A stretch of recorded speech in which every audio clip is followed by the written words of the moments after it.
नमस्कार, भारत एक्सप्रेस देख रहे हैं आप। आपके साथ मैं हूं रोहित पोखरियाल। पश्चिम बंगाल की ममता बनर्जी सरकार एक बार फिर से मुश्किलों में घिर चुकी है। महिलाओं की सुरक्षा से जुड़े सवालों के घेरे में रहने वाली ममता बनर्जी की टीएमसी के कार्यकर्ताओं पर गंभीर आरोप लग रहे हैं। संदेश खाली में महिलाओं के उत्पीड़न का मामला अभी ठंडा भी नहीं हुआ। ये कूच बिहार से देश को शर्मसार करने वाली घटना सामने आई। कूच बिहार में बीजेपी के अल्पसंख्यक मोर्चा के महिला नेता के साथ बदसलूकी की गई, मारपीट की गई।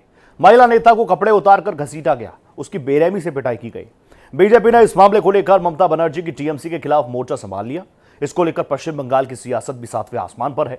बीजेपी ने इस मामले की जांच कराने की मांग की है, तो वहीं दूसरी तरफ टीएमसी ने इस आरोप को निराधार बताकर इससे पल्ला झाड़ने की कोशिश की है। इस मामले में सियासी घमासान से अलग बीजेपी लीडर्स के साथ जिस तरह की घटना सामने आई है वो शर्मसार करती है, और ये इस बात की पुष्टि है कि ममता सरकार में महिलाएं सेफ नहीं है। पश्चिम बंगाल में सियासी हिंसा पर पेश है हमारी खास पेशकश, बंगाल में बवाल, देश शर्मसार।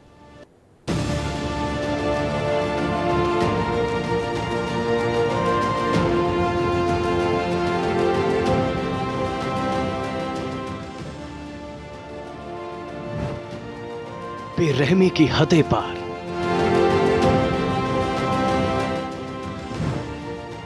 रुक नहीं रहा अत्याचार।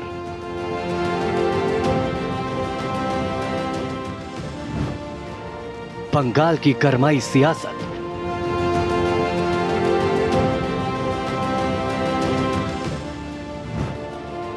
ममता बनर्जी की बड़ी आफत।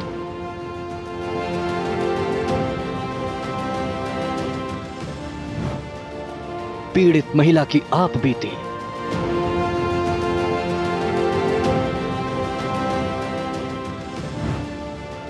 दीदी राज में महिलाएं नहीं सेफ।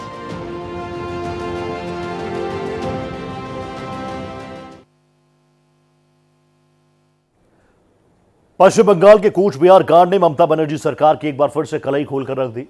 कानून व्यवस्था को लेकर ममता बनर्जी भले ही दावे कर लें, लेकिन कूच बिहार में जिस तरह से बीजेपी महिला लीडर के साथ बदसलूकी की गई, वो उन दावों की धज्जियां भी उड़ाती है। महिला लीडर की न सिर्फ बेरहमी से पिटाई की गई, बल्कि सार्वजनिक तौर पर उनके कपड़े भी फाड़ दिए गए। बीजेपी लीडर के साथ इस हिंसा के लिए पार्टी ने सीधे तौर पर टीएमसी के कार्यकर्ताओं पर आरोप लगाया और इसकी जांच कराने की मांग की। हालांकि टीएमसी ने इसे राजनीतिक आरोप करार देते हुए इस मामले को संपत्ति विवाद से जोड़कर पल्ला झाड़ा।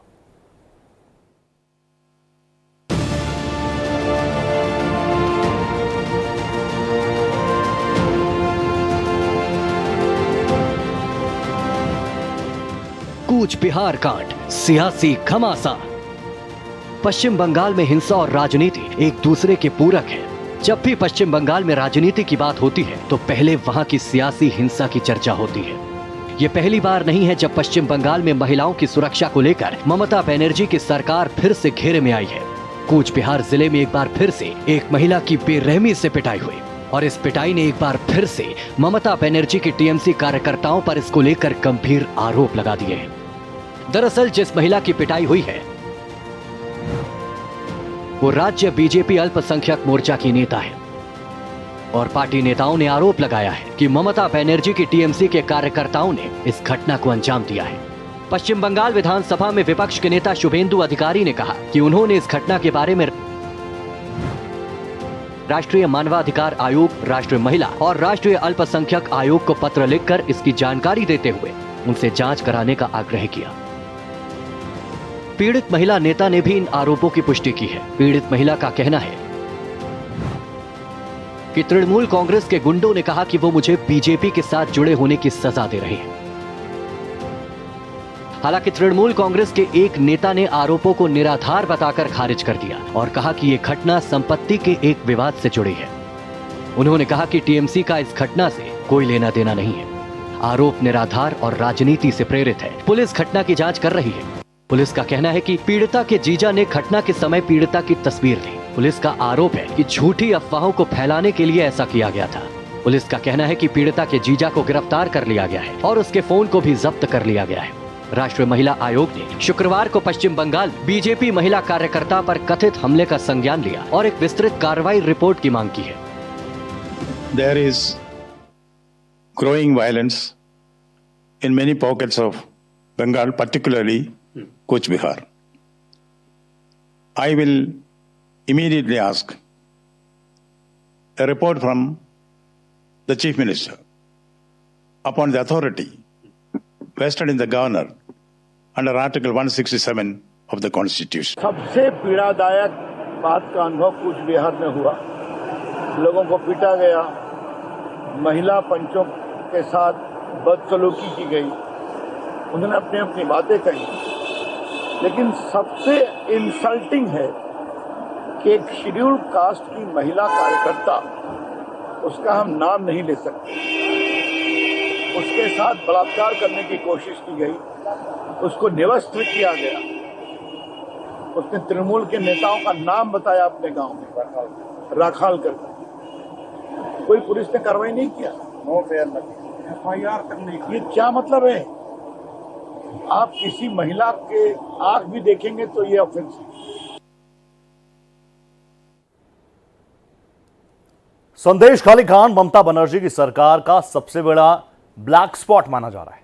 यह मामला तब सामने आया जब राशन भ्रष्टाचार के मामले में संदेश खाली में टीएमसी लीडर शेख शाहजहां से पूछताछ के लिए ईडी के अधिकारी पहुंचे।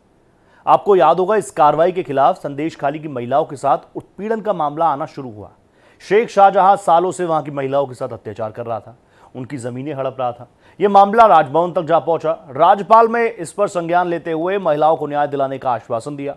ममता बनर्जी सरकार के लिए अपना बचाव करना मुश्किल हो गया। चौतरफा दबाव बढ़ने पर शेख शाहजहां को गिरफ्तार किया गया, मगर संदेश खाली की महिलाओं के साथ हुए अत्याचार के मामले में वहां की कानून व्यवस्था के साथ ही टीएमसी नेताओं की खुलेआम गुंडागर्दी पर लीपापोती करने की ममता बनर्जी सरकार की कोशिश नाकाम साबित हुई।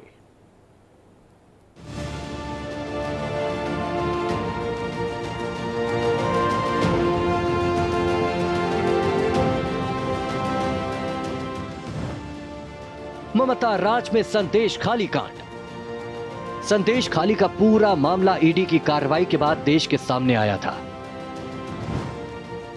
5 जनवरी 2024 को ईडी के अधिकारियों ने राशन भ्रष्टाचार मामले में संदेश खाली के सरबेड़िया में तृणमूल के नेता शेख शाहजहां से पूछताछ करने पहुंचे हुए थे। शेख शाहजहां फरार हो गया था। इस दौरान अधिकारियों पर भी हमले किए गए थे। संदेश खाली की महिलाओं ने टीएमसी नेता शेख शाहजहां और उनके समर्थकों पर यौन उत्पीड़न और जमीन हड़पने का आरोप लगाया। महिलाएं विरोध में प्रदर्शन करने और धरने देने लगी। आक्रोशित महिलाओं ने शाहजहां के करीब विश्वास पात्र और टीएमसी नेता शिबू हाजरा के खेत और पोल्ट्री फार्म में आग भी लगा दी। आरोप है कि पोल्ट्री फार्म गांव के लोगों की जमीन छीनकर उस पर अवैध तरीके से बनाया गया। ये कई तरह के अवैध कामों का सेंटर बना हुआ था। राज्यपाल सीवी आनंद बोस ने संदेश खाली में अशांत क्षेत्रों का दौरा किया और टीएमसी के फरार नेता शेख शाहजहां और उसके साथियों पर यौन उत्पीड़न का आरोप लगाने वाली महिला प्रदर्शनकारियों से बात भी की थी। इस दौरान राज्यपाल ने महिलाओं को आश्वासन दिया कि उनकी कलाई पर राखी बांधने वाली महिलाओं को न्याय दिलाने के लिए पूरी मदद की जाएगी। संदेश खाली मामले का सच सामने आने के बाद सियासी भूचाल आ गया और ममता बनर्जी सरकार इस मामले में पूरी तरह से घिरती चली गई और राजनीतिक दबाव पड़ने के बाद जबरदस्त ड्रामेबाजी के बीच शेख शाहजहां को गिरफ्तार किया गया और इस पूरे मामले पर मिट्टी डालने की कोशिश की गई। এখানে এসেছি আমাদের একজন বাংলার মা, বাংলা নিজের মেয়েকে চায়। মুখ্যমন্ত্রী মমতা ব্যানার্জি বলেছিলেন বাংলা নিজের মেয়েকে চায়। पश्चिम बंगाल में राजनीतिक हिंसा में कभी कोई कमी नहीं आई। पश्चिम बंगाल में पिछले कुछ दशकों में जो सियासी हिंसा हुई है उसमें सैकड़ों लोगों की मौत हुई है। पश्चिम बंगाल में चुनाव के दौरान सियासी हिंसा चरम पर होती है। 2021 में राज्य में हुए विधानसभा चुनाव के दौरान बीजेपी ने सैकड़ों कार्यकर्ताओं के मारे जाने का आरोप लगाया था और हाईकोर्ट ने इसकी जांच का आदेश भी दिया था। 2022 तक इसमें 50 से अधिक मामले दर्ज हो गए। ये आंकड़े इस बात की पुष्टि है कि पश्चिम बंगाल में सियासी हिंसा किस स्तर तक है।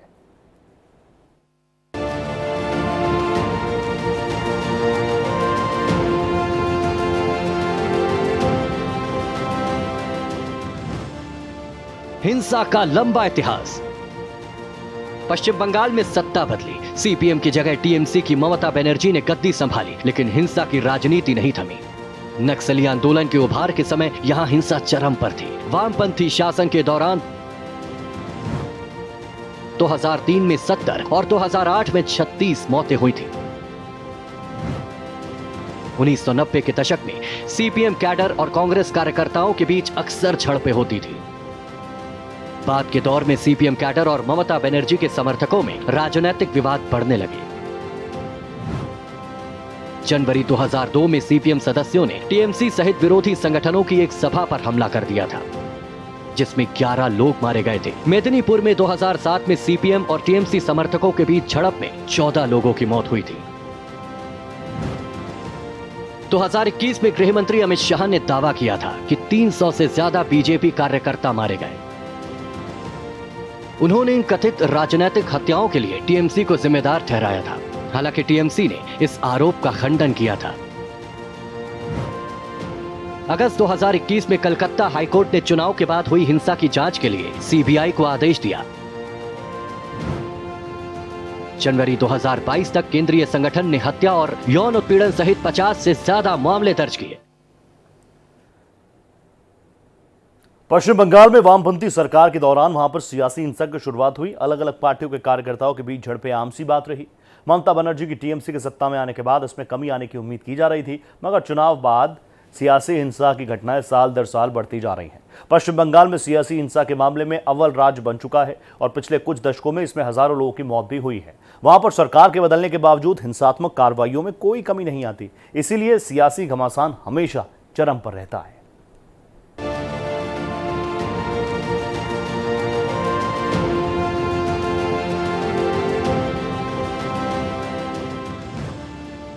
बंगाल में राजनीतिक हिंसा।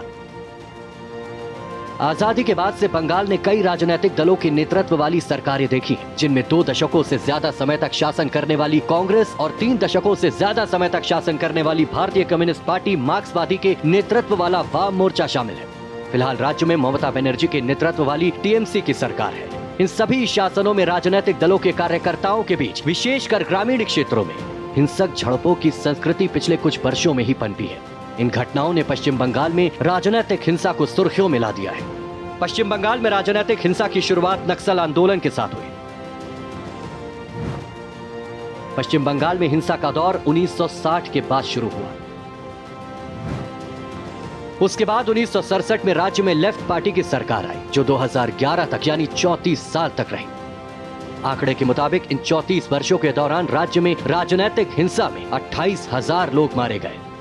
ममता बनर्जी के नेतृत्व में हुई नंदीग्राम और सिंगूर आंदोलन को पश्चिम बंगाल की सरकार ने जिस हिंसात्मक तरीके से दबाया, वो ताबूत में आखिरी कील साबित हुई और 34 साल की लेफ्ट सरकार का पतन हुआ।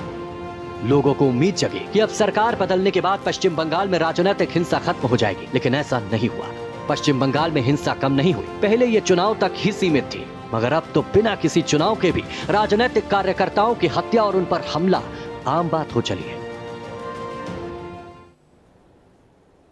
पश्चिम बंगाल में बढ़ रहे राजनीतिक हिंसा को रोकने की सारी कोशिशें नाकाम साबित हो रही हैं।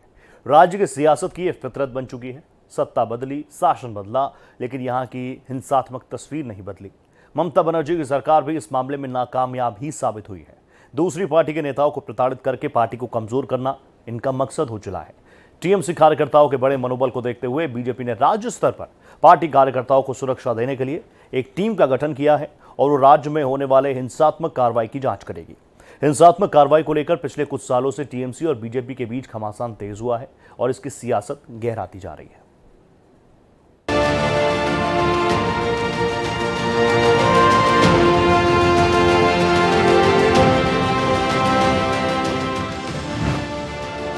राजनीतिक हिंसा और सियासत। दरअसल पिछले कुछ सालों में पश्चिम बंगाल में जबरदस्त हिंसा देखने को मिली है। पंचायत चुनाव से लेकर लोकसभा चुनाव तक हर छोटे बड़े चुनाव में मुख्यमंत्री ममता बनर्जी के नेतृत्व वाली टीएमसी और बीजेपी के बीच टकराव की स्थिति रही है। बंगाल में पिछले 1 साल के अंदर दर्जनों बीजेपी और टीएमसी वर्कर्स की झड़प में मौतें हुई हैं। बीजेपी इसके लिए ममता सरकार को जिम्मेदार बताती है। कथित तौर पर टीएमसी कार्यकर्ताओं द्वारा बीजेपी के कार्यकर्ताओं को निशाना बनाए जाने के खिलाफ पार्टी ने अब इसकी जांच खुद करने का फैसला किया है। इसके लिए बाकायदा एक टीम भी गठित की गई है और इसमें पार्टी के कई वरिष्ठ नेताओं को शामिल किया गया है। त्रिपुरा के पूर्व मुख्यमंत्री और सांसद बिप्लब देब के संयोजन में टीम पश्चिम बंगाल जाने वाली है। रविशंकर प्रसाद, ब्रिजलाल और कविता पाटीदार को कमेटी का सदस्य बनाया गया है। बीजेपी का आरोप है कि पश्चिम बंगाल में होने वाली राजनीतिक हिंसा को लेकर ममता बनर्जी की सरकार मूक दर्शक बनी रही है। पश्चिम बंगाल में हिंसा कोई नई बात नहीं, खास तौर से महिलाओं के खिलाफ हिंसा। संदेश खाली की घटना ने पूरे देश को झकझोर कर रख दिया था। अब नया मामला राज्य बीजेपी की अल्पसंख्यक मोर्चा की महिला उपाध्यक्ष की बेरहमी से हुई पिटाई का है। हालांकि टीएमसी ने मामले को निराधार बताते हुए अपना पल्ला झाड़ लिया है, वहीं बीजेपी टीएमसी को कोई राहत देने के मूड में नहीं है और जांच की भी बात कही है। ऐसे में सवाल उठता है कि आखिरकार पश्चिम बंगाल में ही हिंसा की घटनाएं क्यों होती हैं? क्या राज्य सरकार अपने लोगों को हिंसा के लिए खुला छूट देती है और फिर बचाती है? ये राजनीतिक लड़ाई कहां जाकर के रुकेगी, ये तो आगे आने वाला वक्त ही बताएगा। राकेश सिंह, भारत एक्सप्रेस, दिल्ली। हिंसात्मक कार्रवाई पर रोक लगाना राज्य सरकार की जिम्मेदारी है। कानून व्यवस्था के प्रति लोगों का भरोसा बढ़े, इसके लिए आरोपियों के खिलाफ सख्त कार्रवाई जरूरी है। मगर जिस तरह से ममता बनर्जी की सरकार आरोप का जवाब प्रत्यारोप से देकर पल्ला झाड़ने की कोशिश करती है, उससे हिंसात्मक कार्रवाई पर विराम नहीं लगाया जा सकता। पहले संदेश खाली, अब कूच बिहार में महिला के साथ बदसलूकी के मामले को हल्के में नहीं लिया जा सकता। ये घटनाएं देश को शर्मसार करती हैं और उसमें सियासत के लिए कोई जगह नहीं है। बंगाल में बवाल, देश शर्मसार की हमारी इस खास पेशकश में फिलहाल इतना ही। बाकी की देश दुनिया की खबरों के लिए आप बने रहिए भारत एक्सप्रेस के साथ। नमस्ते।